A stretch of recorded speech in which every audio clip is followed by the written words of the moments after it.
Faisalabad CPO captain retired Mohammad Suhail Chaudhry की हिदायत पर जराइम पेशा अनासिर के खिलाफ जारी क्रैकडाउन में फैसलाबाद पुलिस की गुज़श्ता रोज़ की कार्रवाई।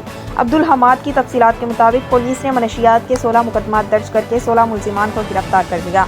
मुलजिमान के कब्जे से 1.360 किलोग्राम चर्स और 220 लीटर शराब, गैर कानूनी असलहा के 15 मुकदमा दर्ज करके 15 मुलजिमान को गिरफ्तार किया, जिनसे 10 अदद पिस्टल, 2 अदद रिपीटर, 2 अदद कलाशनकोफ, 1 अदद बंदूक और मुतअद्दिद गोलियां बरामद। जुआ माफिया के खिलाफ 5 मुकदमात का इंदराज करके 20 मुलजिमान को गिरफ्तार किया। दाव पर लगी रकम 1,23,070 रुपये बरामद। पतंगबाजी के खिलाफ कार्रवाई करते हुए 16 मुकदमात का इंदराज करके 16 मुलजिमान को गिरफ्तार किया।